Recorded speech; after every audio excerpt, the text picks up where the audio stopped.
On January 14, 1963, George Wallace is inaugurated as governor of Alabama. But why is Wallace considered a controversial figure in American history? And how did a near-death experience change him? One of the most complicated and controversial politicians in American history, he first ran for governor in 1958. He was actually endorsed by the NAACP in that election. He lost. Wallace ran again in 1962, this time as a segregationist. It was a landslide victory. At his inauguration in 1963, he gave a now famous speech which included the words, "Segregation now, segregation tomorrow, and segregation forever." In 1963, he stood in front of Foster Auditorium at the University of Alabama in a futile attempt to block the integration of the school by black students Vivian Malone and James Hood. He continued his efforts to stand in the schoolhouse door later that year by attempting to block black students from enrolling at 4 separate elementary schools in Huntsville.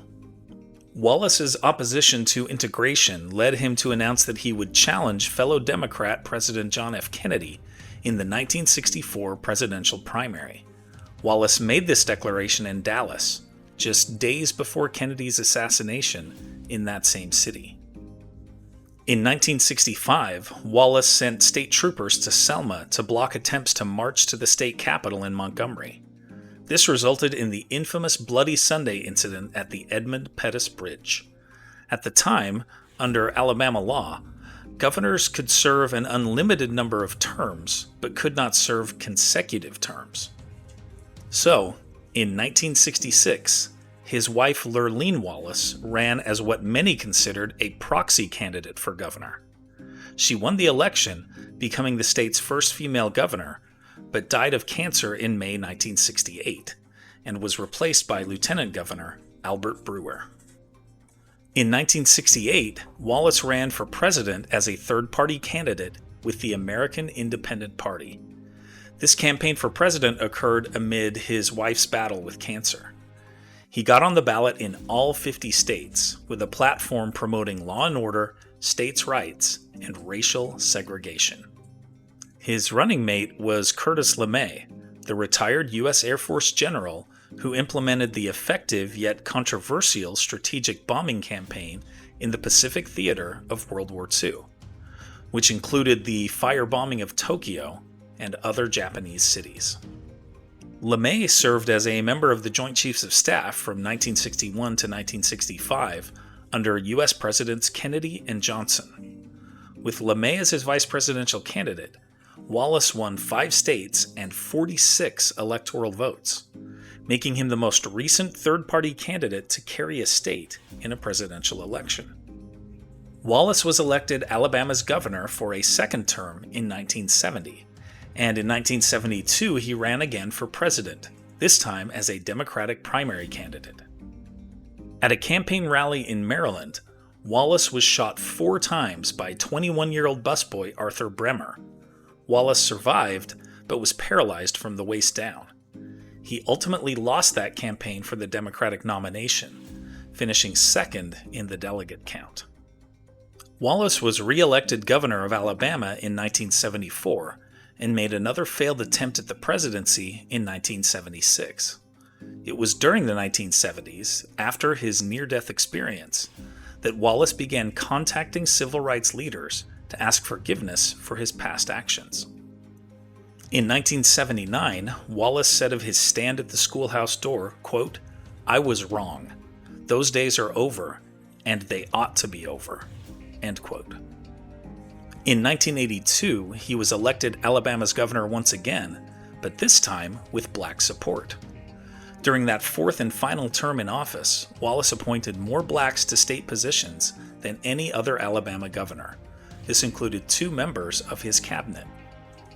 Governor Wallace met with civil rights leaders in Selma on the 20th anniversary of the 1965 march from Selma to Montgomery.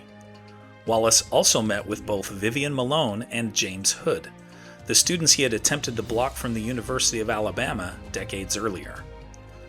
Wallace apologized personally to each of them and said that during the Civil Rights Movement, Malone, quote, conducted herself with grace, strength, and above all, courage, end quote.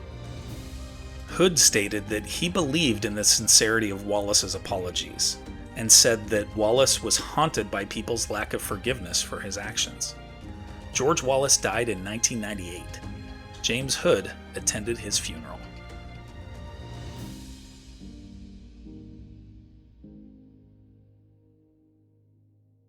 Here are other events that happened today in history. In 1741, infamous American Revolutionary War traitor Benedict Arnold is born in Norwich, Connecticut. In 1784, the Continental Congress ratifies the 1783 Treaty of Paris that officially ends the Revolutionary War. In 1900, Giacomo Puccini's Tosca makes its world premiere at the Teatro Costanzi in Rome. In 1954, Hollywood icon Marilyn Monroe marries baseball superstar Joe DiMaggio in San Francisco. In 1973, the Dolphins win Super Bowl VII, becoming the only team to finish an NFL season undefeated. Also in 1973, Elvis's Aloha from Hawaii special becomes the first solo concert broadcast live via satellite. In 2020, Australia's extreme wildfires force a suspension of practice sessions for the Australian Open.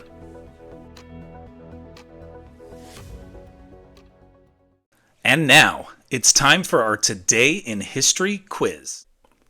Where was civil rights leader Martin Luther King Jr. born? Montgomery, Alabama, Memphis, Tennessee, Atlanta, Georgia, or Jackson, Mississippi? Liked learning about George Wallace? Then you'll love this one about a major event of the civil rights movement, the desegregation of Little Rock Central High. Tap the screen to keep the story going on Today in History.